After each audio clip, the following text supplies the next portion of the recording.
Hi there. Welcome to Apple World.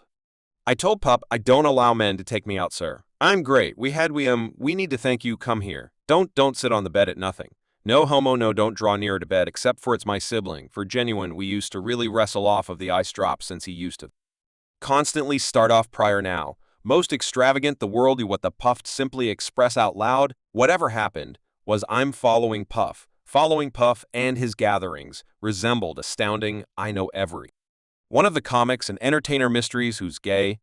Jamie Foxx. It seems that Cat Williams is being justified for every one of the remarks he made in the past about Kevin Hart and Jamie Foxx, as reports as of late have begun coursing that Kevin and Jamie supposedly participated in Diddy's oddity off. Both Kevin and Jamie have recently gloated about showing up for Diddy's notorious gatherings and seeing some insane stuff. Jamie even conceded he used to keep a portion of Diddy's wild gatherings some time ago. However, you never saw Cat Williams at any Diddy party, and that is on the grounds that the ones who go there supposedly need to go either way. So what precisely did Cat say about Kevin and Jamie's relationship with Diddy? Did Kevin and Jamie truly partake in Diddy's oddity offs? We should get into it. That is the reason you never see the item endure, in light of the fact that I'm the item. That is the reason he never is, no place re-upping cues. He is re-up. Both Kevin Hart and Jamie Foxx have been exceptionally quiet since Cassie's claim uncovered Diddy's affection for male laborers and oddity off meetings. Obviously, Kevin and Jamie are not expected to talk on Diddy's business, but rather, it makes you can't help thinking about how come they generally discuss Diddy under the watchful eye of this claim dropped, and presently, they carry on like they never realized him. We should begin with Kevin Hart. Since bits of hearsay have been twirling for some time that there's something else to Kevin's examples of overcoming adversity, besides difficult work. Standing out and powering these reports was Cat Williams, who's been dropping clues left and right that Kevin made some obscure arrangement with the head honchos and diversion. So there's this well-established trick that dark male performers evidently need to wear a dress on screen to step up in distinction, and various industry figures take Elked about it, including Dave Chappelle. Now, when Kevin got hit with an inquiry regarding Dave's contemplations on dark performers and the dress thing, he just laughed it off, and however he didn't fully close the entryway on wearing a dress for a role, he made it perfectly clear he wouldn't do whatever. Would think twice about limits. Certainly have ran in to put on the dress. I mean, you have to have limits. You must have limits that you won't cross, however, only a year after that. A fact Kevin sprung up in a SNL slide shaking at us, and after this, it resembled his profession took off for the time being. Conceded Kevin was doing a long time before the SNL sketch, yet he was precisely feeling arenas are handling those enormous blockbuster roles by how he is presently now. When Cat Williams was gotten some information about Kevin's dress gig, he didn't altogether waste Kevin yet. He clarified that this situation is a lot further, and it was basically Kevin's chance to play the game. Currently I'm saying, for what reason are we singling out unfortunate little Kevin Hart since it was his move next? Okay, a few of us are against the Illuminati, and we are against the Illuminati at our own impediment. In the meantime, Kevin's Hollywood process continued to take off while Kate wound up in an alternate path, out and out. As you presumably realize, Cat has had his reasonable portion of spats with the law, and the sensationalist newspapers made a solid attempt to paint him as an out-of-sea on troll junkie. And afterward, Kevin himself added more fuel to these bits of hearsay, guaranteeing the Cat picked substances over open position. My disappointment with Cat Williams comes from you continue to point at Hollywood, this, the white man, this and this. When do you get a sense of ownership with your activities? You turned into a gamble to the studios, which is the reason the study halted with you. For what reason was he a gamble? He picked drugs, gracious anyway, consistently demanded, contacted nothing next to weed, so he took to IG Live to put any misinformation to rest, and he likewise multiplied down on this thought that Kevin will do anything for a check. So while he wasn't there and off making $85 million, I was here not making $85 million, but rather it's all great.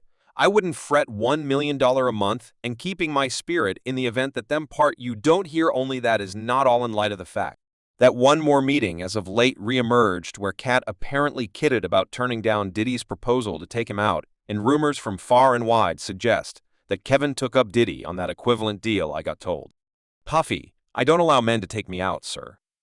The good word on the road is that Cat was so enraged in light of the fact that Kevin attempted to paint him as a medication fiend while behaving as he didn't do something much more regrettable to get to the top, and afterward, Obviously, there's the scandalous video of Kevin Hart talking with Diddy, where Diddy admitted he used to awaken with 10-year-old attendant and wrestle some time ago, when he was like 10, and I was somewhat more seasoned, his more established sibling. We used to battle about the over-the-ice drops. Kevin not even once tended to this meeting out in the open, and a parcel of individuals are estimating that on the grounds that Kevin was a regular visitor at Diddy's gatherings, and it's impossible to tell what sort of exercises he saw or participated in discussing Diddy's party visitors.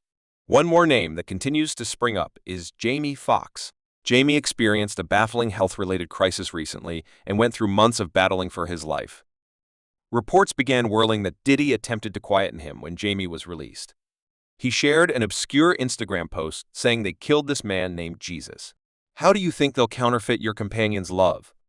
This got individuals contemplating whether there's an association with those Diddy reports in light of the fact that before his hospitalization, Jamie frequently discussed Diddy's gatherings. Furthermore, he even spilled how Diddy permitted him to keep probably the most out-of-control parties some time ago, when at the time it resembled the little camera. You all know it was the large, nosy gun. I had a battery pack hanging on, man.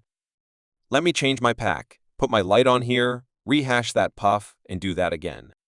I missed that one rehash that put the pack on, so I began following him. Wow, so I followed him the entire time I wasn't watching Puff at Beverly Slopes Lodging.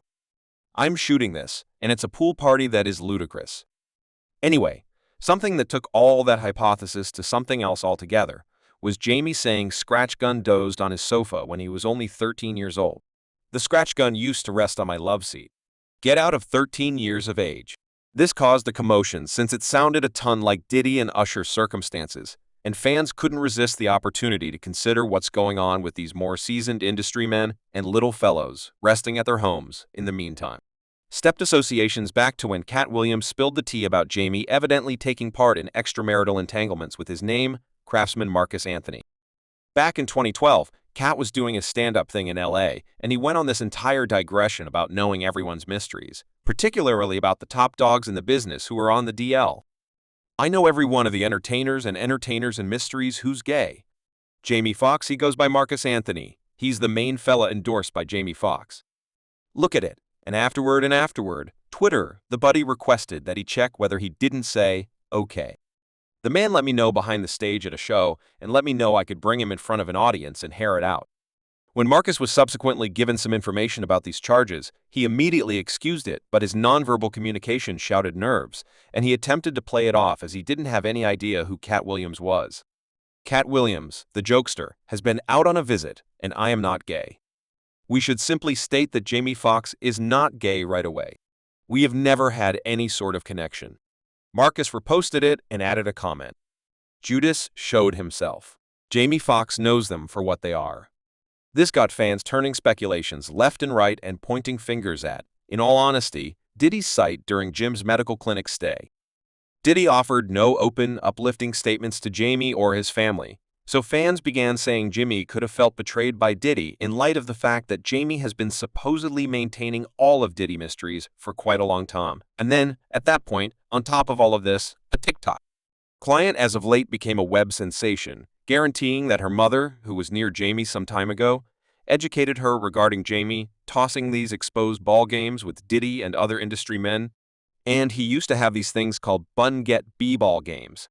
Okay, he would welcome over a parcel of like Hollywood tip-top to his home for a b-ball game, yet it was men just and they would resemble goodness.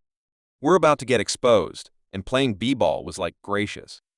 If you have any desire to realize who was most likely at these games, subscribe Apple World for more videos.